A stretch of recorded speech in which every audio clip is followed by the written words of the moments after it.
سمجھیں ہر ایک چیز کو در حقیقت، دے دے الہی وہ نور بصیرت۔ الحمد للہ رب العالمین والعاقبۃ للمتقین والصلاة والسلام علی سید المرسلین، اما بعد، اعوذ باللہ من الشیطان الرجیم، بسم اللہ الرحمن الرحیم۔ یا ایہا الذین آمنوا اذا تداینتم بدین الی اجل مسمی فاکتبوہ وَلْيَكْتُبْ بَيْنَكُمْ كَاتِبٌ بِالْعَدْلِ وَلَا يَأْبَ كَاتِبٌ أَنْ يَكْتُبَ كَمَا عَلَّمَهُ اللَّهُ فَلْيَكْتُبْ وَلْيُمْلِلِ الَّذِي عَلَيْهِ الْحَقُّ وَلْيَتَّقِ اللَّهَ رَبَّهُ وَلَا يَبْخَسْ مِنْهُ شَيْئًا۔ اللہ ذوالجلال والاکرام کی حمد و ثنا اور حضرت محمد مصطفیٰ صلی اللہ علیہ وآلہ وسلم پر درود و السلام کے بعد، اللہ کی بے شمار رحمتیں ہوں صحابہ کرام پر، تابعین، تبع تابعین، ائمہ کرام اور علماء امت پر۔ حمد و صلوات کے بعد آج کی گفتگو میں ہم کاروبار کے معاملے میں لین دین کے متعلق نقد یا ادھار اس بارے میں گفتگو کریں گے۔ جو تعلیمات رب تعالیٰ نے اپنی مخلوق کو دی ہیں ان کے مطابق ہم عمل کریں گے تو انشاءاللہ کوئی پریشانی نہیں ہوگی۔ جب ہم قرآنی تعلیمات کو چھوڑ کر اپنی مرضی کے مطابق کام کرتے ہیں پھر کوئی نہ کوئی پریشانی لاحق ہو جاتی ہے۔ ارشاد باری تعالیٰ ہے، سورہ بقرہ 3 پارہ ہے، یا ایھا الذین آمنوا، اے وہ لوگو جو ایمان لائے ہو۔ تمام تر پابندیاں، حدود و قیود انہی پر ہوتی ہیں جو ایمان لانے کا دعویٰ کرتے ہیں۔ جو ایمان کی دولت سے عاری ہے اسے یہ نعمت نصیب نہیں ہوئی، وہ جو چاہتا ہے کرتا ہے، اسے آزادی ہے، اور ایک دن مرنے کے بعد ہر چیز کا اس سے حساب لیا جائے گا۔ لیکن ایماندار کے لیے وہ قواعد و ضوابط اللہ نے متعین فرما دیے ہیں جن پر عمل کر کے انسان خسارے سے بچ سکتا ہے، پریشانی سے محفوظ ہو سکتا ہے۔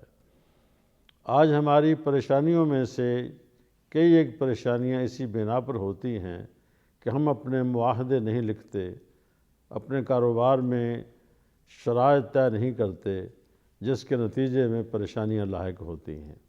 لہذا اللہ نے ارشاد فرمایا، اے ایمان والو، اذا تداینتم بدین، جب تم ادھار کا کاروبار کرو۔ دین قرض کو کہتے ہیں۔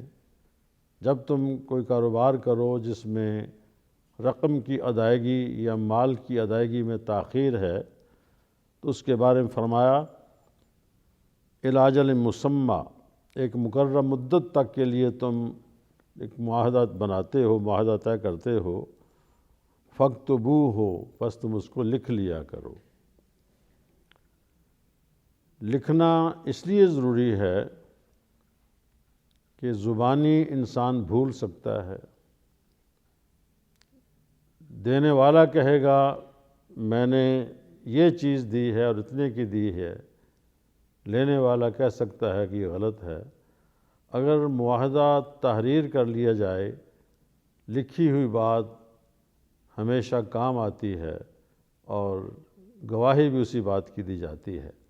لہذا اللہ نے فرمایا، جب بھی تم آپس میں ادھار لین دین کرو تو اسے لکھ لیا کرو، الی اجل مسمی، اس مدت تک کے لیے جو آپ نے متعین کی ہے۔ وَلْيَكْتُبْ بَيْنَكُمْ كَاتِبٌ بِالْعَدْلِ، اور لکھنے والا تمہارے درمیان انصاف کے ساتھ لکھے۔ اگر لینے والا یا دینے والا ان میں سے کوئی ایک تحریر کر لے، دونوں اس پر دستخط کر دیں تو بات درست ہو جاتی ہے۔ اگر لینے والے کو یا دینے والے کو، خریدنے والے یا بیچنے والے کو لکھنا نہیں آتا، اس کے لیے پھر اللہ نے یہ انداز اختیار فرمایا ہے کہ فَلْيَكْتُبْ، بس چاہیے کہ لکھے، کاتب بالعدل، لکھنے والا عدل کے ساتھ۔ اگر وہ لکھنے والا عدل کا دامن نہیں تھامے گا تو گناہ گار وہ ہوگا۔ وَلَا يَأْبَ كَاتِبٌ أَن يَكْتُبَ كَمَا عَلَّمَهُ اللَّهُ، اور لکھنے والا انکار نہ کرے جو اللہ نے اسے علم عطا کیا ہے، اس علم کی روشنی میں وہ لکھے اور اس معاہدے کو مکمل کرے۔ وَلْيُمْلِ الَّذِي عَلَيْهِ الْحَقُّ، اور لکھوائے گا وہ جس کے ذمہ حق ہے، یعنی لکھنے والے کی فیس، اس کا معاوضہ وہ شخص دے گا جس نے رقم دینی ہے یا مال دینا ہے۔ جس کے ذمہ حق ہے وہ لکھنے والے کا جو معاوضہ ہے وہ ادا کرے گا۔ وَلْيُمْلِ الَّذِي عَلَيْهِ الْحَقُّ، لکھوائے وہ جس کے ذمہ حق ہے، وَلْيَتَّقِ اللَّهَ رَبَّهُ، اور وہ اللہ سے ڈرے جو اس کا رب ہے۔ لکھوانے والا یا لکھنے والا عدل کے ساتھ، انصاف کے ساتھ تحریر لکھے، جو دونوں فریق لکھوانا چاہتے ہیں صحیح طور پہ اس میں لکھے، کسی قسم کی کوتاہی یا غلطی عمدن نہ کرے۔ وَلَا يَبْخَسْ مِنْهُ شَيْئًا، اور اس میں سے کوئی چیز کم نہ کرے۔ معاہدے کے دوران جو بات ہوئی وہی لکھی جائے، اپنی طرف سے کوئی چیز اس میں نہ لکھ دے۔ معاہدے کئی قسم کے ہوتے ہیں، بیع کا معاہدہ ہے، ادھار لین دین کا معاہدہ ہے، نکاح بھی ایک معاہدہ ہے، اس میں بھی شرائط لکھی جاتی ہیں۔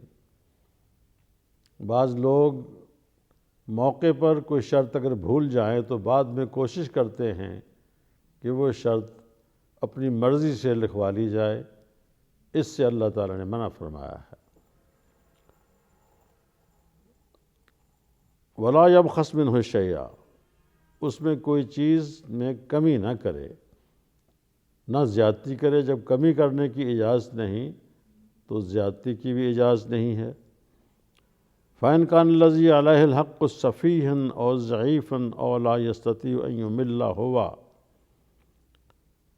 اب ایسی صورتحال ہے کہ جس نے لکھوانا ہے وہ اگر دیوانہ ہے، کسی جائیداد کا مالک ہے لیکن عقل اس کی فاتر ہے، دیوانگی ہے، اور ضعیفاً، یا وہ کمزور ہے، صحیح بول نہیں سکتا، صحیح سن نہیں سکتا، یا بڑھاپے کی وجہ سے اپنی بات نہیں کر سکتا، اور لا یستطیع ان یمل، یا وہ لکھنے کی طاقت نہ رکھتا ہو، اسے لکھنا نہیں آتا، فَلْيُمْلِلْ وَلِيُّهُ بِالْعَدْلِ، تو اس کا ولی، سرپرست، انصاف کے ساتھ اس تحریر کو لکھوائے۔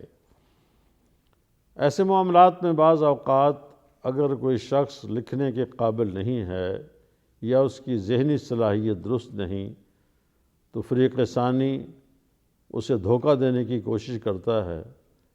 لہٰذا اللہ نے یہ تعلیم دی کہ وہ شخص اگر صلاحیت نہیں رکھتا، بول نہیں سکتا، لکھ نہیں سکتا، سن نہیں سکتا، کوئی اس میں کمی ہے، تو اس کا ولی، سرپرست، اس کا وکیل اس کی طرف سے اس معاہدے میں شریک ہوگا اور تحریر میں ہر چیز کا خیال رکھے گا۔ تحریر کے دوران اللہ نے ایک اور نکتہ بیان فرمایا، وَاسْتَشْهِدُوا شَهِيدَيْنِ مِن رِجَالِكُمْ، جب تم کوئی تحریر کرنے لگو تو پھر 2 مرد گواہ قائم کر لو۔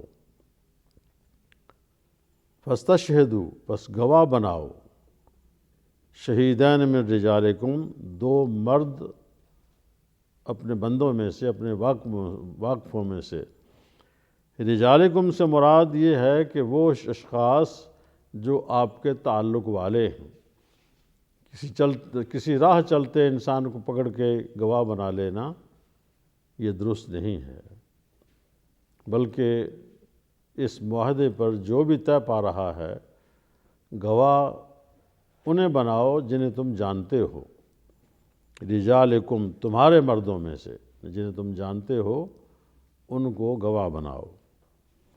فَإِن لَّمْ يَكُونَا رَجُلَيْنِ فَرَجُلٌ وَامْرَأَتَانِ، اگر 2 مرد نہ مل سکیں، معاہدہ طے پانا ہے، گواہی دینے کے لیے 2 مرد نہیں ہیں، تو اس کے لیے پھر شریعت نے یہ رعایت دی کہ 2 مردوں کی بجائے 1 مرد اور 2 عورتیں گواہ بنا لی جائیں، اس لیے کہ اللہ نے خود اس کی وضاحت فرما دی کہ اگر عورتوں میں سے ایک عورت کو گواہ بنایا جائے اس کی گواہی نامکمل ہوگی،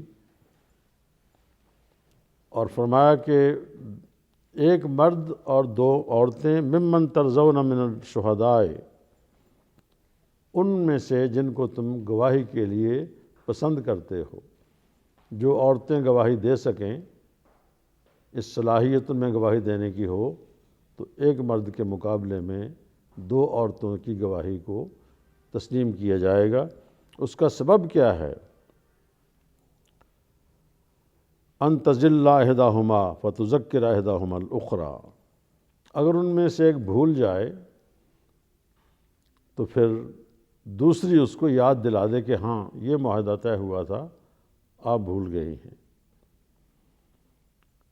بھولنا کوئی عیب نہیں ہے، اور بھول جانے پر نہ کوئی گرفت ہوتی ہے۔ جب اسے یاد دلا دیا جائے گا کہ آپ نے یہ گواہی دی تھی اور یہ معاملہ طے ہوا تھا، پھر وہ اسے یاد کر لے گی، تو گویا کہ عورت کی گواہی 1 مرد کے مقابلے میں 2 کو تسلیم کیا جائے گا۔ رسول اللہ صلی اللہ علیہ وسلم ایک مرتبہ عید کی نماز سے فارغ ہونے کے بعد عورتوں کے اجتماع میں گئے اور ان کو واعظ کرتے ہوئے فرمایا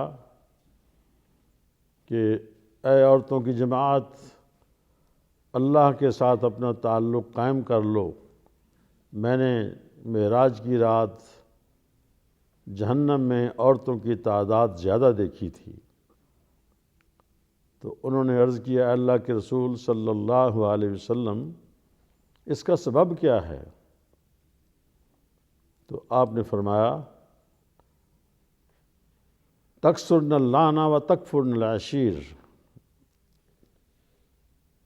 2 اسباب ہیں کہ تم لعنت ملامت زیادہ کرتی ہو اور اپنے خامندوں کی نافرمانی کرتی ہو، اس کی پاداش میں زیادہ عورتیں جہنم میں جائیں گی۔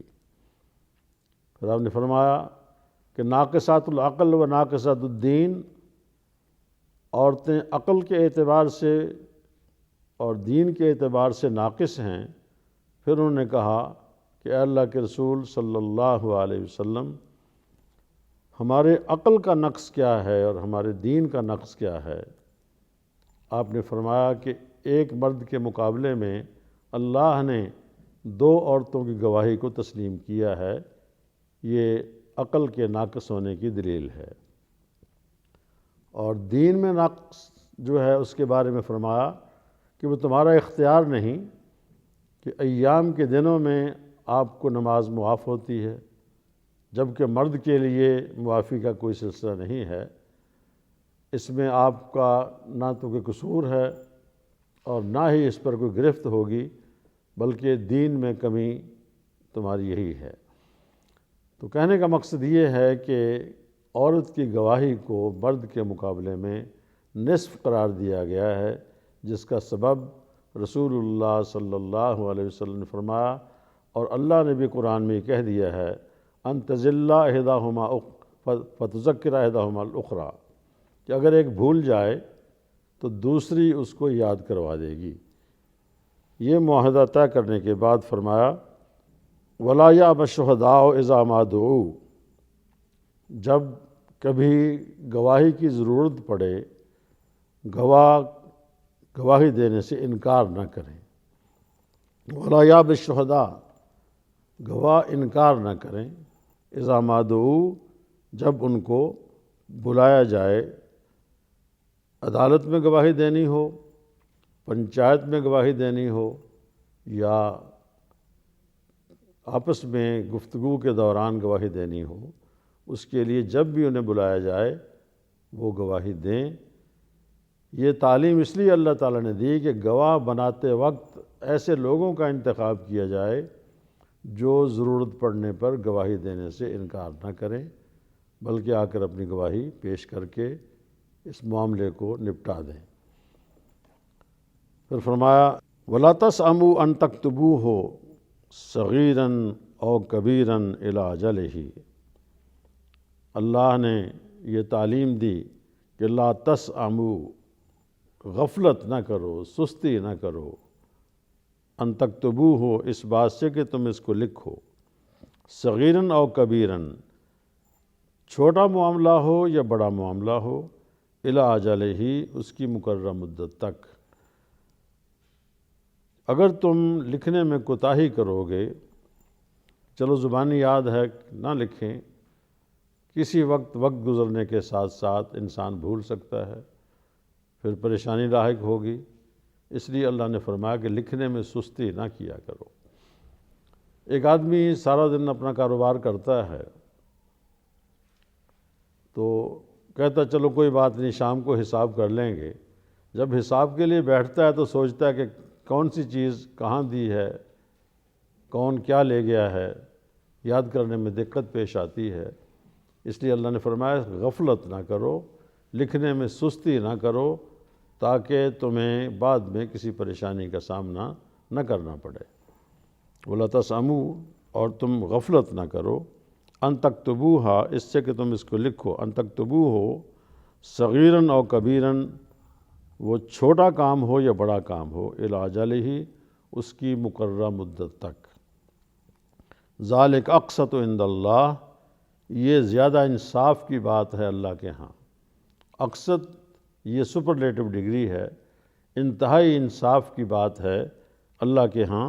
وہ اقوام للشہادہ، اور گواہی کے لیے زیادہ مضبوط ہے۔ گواہی دینے میں اگر انسان بھول بھی جائے تو لکھی ہوئی تحریر کو دیکھ کر گواہی دینے میں آسانی ہوگی۔ وَأَدْنَىٰ أَلَّا تَرْتَابُوا، اور یہ زیادہ لائق ہے کہ تم شک میں نہیں پڑو گے۔ جو چیز آپ نے لکھ لی، معاہدہ طے کر لیا، اور اس کو باقاعدہ تحریر میں لے آئے، اسٹامپ پہ لکھا یا کاغذ پہ لکھا، یہ معاملے کی نوعیت کے مطابق ہے۔ بعض تحریریں ایسی ہوتی ہیں جنہیں اسٹامپ پیپر پر لکھنا پڑتا ہے، بعض تحریریں کسی کاغذ پر لکھ کر دستخط بھی کروائے جا سکتے ہیں، لہٰذا جو لکھنا ہے وہ صحیح لکھا جائے اور اس سے کسی قسم کی شک و شبہ کی گنجائش باقی نہیں رہے گی۔ الا ان تکون تجارۃ حاضرۃ تدیرونھا بینکم، سوائے اس کے اگر تجارت نقد بنقد ہے، پیسے دیے چیز لے لی، ادھار کا معاملہ نہیں ہے، تو پھر اگر تم نہ لکھو تو کوئی حرج کی بات نہیں ہے۔ اگر دکاندار اپنے معاملات کو درست چلانے کے لیے لکھ لیتا ہے تو اس کا اپنا فعل ہے، لیکن دوسرے فریق کے لیے لکھنا ذمہ داری نہیں ہے، ضروری بھی نہیں ہے۔ لہٰذا اگر نقد بنقد سودا ہے تو تدیرونھا بینکم، اپنے درمیان تم گھماتے ہو، فلیس علیکم جناح الا تکتبوہا، تو تم پر کوئی گناہ نہیں کہ تم اس کو نہ لکھو۔ واشہدوا اذا تبایعتم، اور جب تم بیع کرو، خرید و فروخت کرو، تو گواہ بنا لیا کرو۔ ولا یضار کاتب ولا شہید، نہ تو لکھنے والے کو کوئی ضرر پہنچایا جائے اور نہ ہی گواہ کو تکلیف دی جائے۔ اس معاہدے کے لکھنے میں جو آپس میں طے ہو رہا ہے، نہ تو لکھنے والے کو گزند پہنچایا جائے، یعنی اس سے مجبور کر کے اس سے لکھوایا جائے، یا اپنی مرضی کی تحریر لکھوانے کی کوشش کی جائے، ایسا نہیں ہونا چاہیے۔ اور نہ ہی گواہ کو جب گواہی کے لیے جب بلانا ہو تو اسے پریشان کیا جائے۔ گواہی ایک ایسی چیز ہے جس کے بارے میں جج نے فیصلہ کرنا ہوتا ہے۔ اگر گواہ نے غلطی کی اور گواہی دینے میں کوتاہی کی، سچی بات کہنے سے گریز کیا، تو بہت بڑا گناہ گار ہوگا۔ رسول اللہ صلی اللہ علیہ وسلم نے ایک دن یہی تعلیم دیتے ہوئے فرمایا کہ ان کاموں سے بچو جو ہلاکت میں لے جانے والے ہیں۔ ان میں آپ نے آخر میں فرمایا وقول الزور، اور جھوٹی گواہی۔ جھوٹی گواہی سے کسی کی حق تلفی ہو سکتی ہے۔ گواہ کی ذمہ داری ہے کہ جو کچھ اس نے دیکھا ہے، جو معاملہ اس کے سامنے طے پایا ہے، وہ اس کو من و عن ادا کرے، ایسے ہی بیان کرے۔ ولا یاب الشہداء بھی اللہ نے فرمایا کہ گواہی دینے والا انکار بھی نہ کرے، اور جب گواہی دینے کی نوبت آئے تو پھر وہ سچی گواہی دے۔ سچی گواہی کے نتیجے میں فیصلہ صحیح ہو جاتا ہے۔ ایسے لوگ ہمارے معاشرے میں عام پائے جاتے ہیں جو گواہی دینے کے لیے رقم لیتے ہیں، معاوضہ لے کر جھوٹی گواہی دے دیتے ہیں۔ ان کے لیے سخت وعید ہے، سخت عذاب ہے۔ گواہی اسی چیز کی دینی چاہیے جس کے بارے میں انسان جانتا ہے، دل کی گہرائیوں سے اس کو علم ہے، اس کی وہ گواہی دے۔ جھوٹی گواہی دینے والے کو اللہ کے ہاں بڑی سخت پکڑ بھی ہوگی، اور جہنم کا عذاب بھی اس کے لیے اللہ نے تیار کر رکھا ہے۔ اس گفتگو میں ہم نے آپس کے معاہدات، خرید و فروخت، اس میں جو اللہ تعالیٰ نے تعلیم عطا فرمائی ہے اس کا ذکر ہوا ہے۔ تو اللہ نے فرمایا ولا یضار کاتب ولا شہید، نہ کاتب کو تکلیف دی جائے نہ گواہ کو تکلیف دی جائے۔ وَإِن تَفْعَلُوا فَإِنَّهُ فُسُوقٌ بِكُمْ، اگر تم ایسا کرو گے، گواہ کو تکلیف دو گے، اس سے ناجائز گواہی دلوانے کی کوشش کرو گے، یا گواہ غلط گواہی دے کر اپنا کو مفاد حاصل کرنا چاہتا ہے، تو یہ گناہ ہے۔ وَاتَّقُوا اللَّهَ، اللہ سے ڈرتے رہو۔ گواہی دینے میں اللہ کا خوف دل میں رکھو۔ وَيُعَلِّمُكُمُ اللَّهُ، اللہ تمہیں تعلیم دیتا ہے، اللہ تمہیں سکھاتا ہے کہ کام تم نے کیسے کرنا ہے۔ وَاللَّهُ بِكُلِّ شَيْءٍ عَلِيمٌ، اور اللہ تعالیٰ ہر چیز کو جاننے والا ہے۔ آخر میں اللہ تعالیٰ نے یہ فرما کر کہ اللہ تعالیٰ ہر چیز کا علم رکھنے والا ہے، خبردار کیا ہے کہ گواہی دینے میں اللہ کو حاضر ناظر سمجھ کر گواہی دو۔ اللہ کے علم میں سب کچھ ہے، تم کس نیت کے ساتھ گواہی دے رہے ہو اس کے بارے میں بھی اللہ جانتا ہے۔ جب ہم ان ضروری اصولوں کو اپنائیں گے تو باہمی اختلافات بھی نہیں ہوں گے، پریشانی بھی نہیں ہوگی، اور آپس میں لین دین کے معاملات بھی درست طریقے سے طے پاتے جائیں گے۔ آج ہمارے درمیان معاشرے میں بے شمار خرابیاں پائی جاتی ہیں۔ ان میں سے ایک خرابی یہ ہے کہ اگر کوئی کسی سے کوئی چیز لے لیتا ہے، دینے کا نام نہیں لیتا، رقم لے لے ادھار، اس کو دینے کے لیے تیار نہیں ہوتا۔ جس نے تو طے کر لیا، معاہدہ طے کر لیا، وہ تو عدالت کے ذریعے ہو سکتا ہے اپنا کچھ حاصل کر لے۔ اور جو لوگ اعتماد کی بنیاد پر ایک دوسرے کو چیز دے دیتے ہیں یا سرمایہ دے دیتے ہیں، ان کی پریشانی کا کوئی علاج نہیں ہوتا، اور آئے روز اس قسم کے حالات، واقعات ہمارے معاشرے میں پیش آتے رہتے ہیں۔ اللہ تعالیٰ سے دعا ہے کہ وہ ہمیں اپنے ان معاہدوں میں شریعت کی پابندی کرنے کی توفیق عطا فرمائے، آمین۔ وآخر دعوانا الحمد للہ رب العالمین۔